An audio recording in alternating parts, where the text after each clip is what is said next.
विषय में मैं आप सभी को बताना चाहती हूँ कि वो हमारे देश का एक रंगीला थे। और लौह पुरुष इसलिए उनको कहा जाता है क्योंकि उन्होंने देश की 562 रियासतों को एकीकृत किया था। और ऐसी एकीकृत जब देश आज़ाद हो चुका था और ये 562 रियासतें जो बिल्कुल स्वतंत्र थी और भारत से अपने आप को अलग किए हुए थे, ये काम हमारे राष्ट्रपिता महात्मा गांधी जी ने उनको सौंपा कि आपको आंतरिक मामलों में दखल देकर इन रियासतों को एकजुट करना है।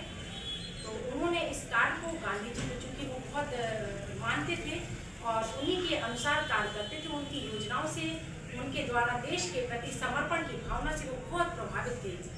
और उन्होंने कहा कि ठीक है बापू, आप जैसा कहेंगे मैं वैसा निश्चित रूप से करूँगा और आपकी जो मेरे प्रति आशा है और उम्मीद है उसको मैं कभी तोड़ूंगा नहीं और खरा उतारने की कोशिश करूँगा। जैसा उन्होंने प्रयास किया, जो उन्होंने प्रतिज्ञा ली, जो उन्होंने शपथ ली गांधी जी के समक्ष कि वो 562 रियासतों को ये करेंगे, वो उन्होंने कर दिखाया। और सबने ये कहा, और भी जो राजनेता थे उनको ये लगा था कि ये बहुत दुष्कर कार्य है और ये तो बहुत ही कठिन है, असंभव सा कठिन होने वाला वो कार्य उन्होंने कर दिखाया। इसीलिए देशवासियों ने बहुत प्यार से उनको मतलब भाई और पहले लगा दिया लौह पुरुष, यानी भाई।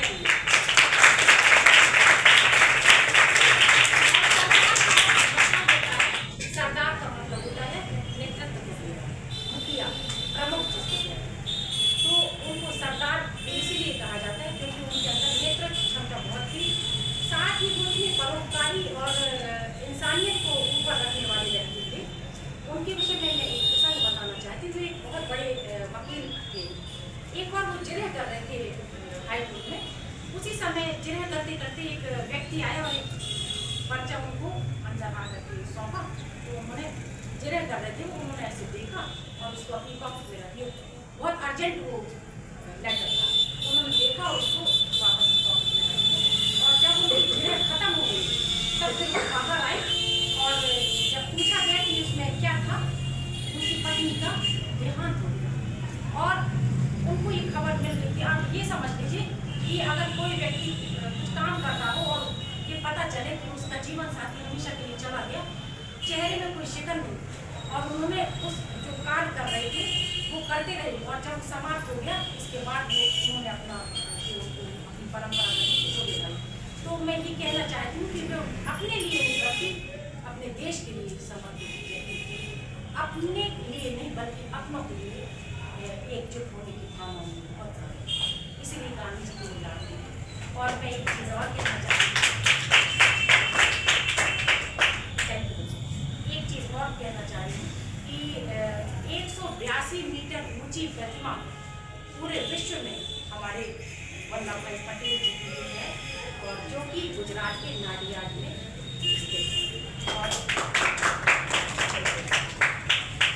ये प्रतिमा केवल 33 महीनों पर बन के तैयार है। 33 महीना ये बहुत कम समय अवधि है, लेकिन बहुत तत्काल बनी है।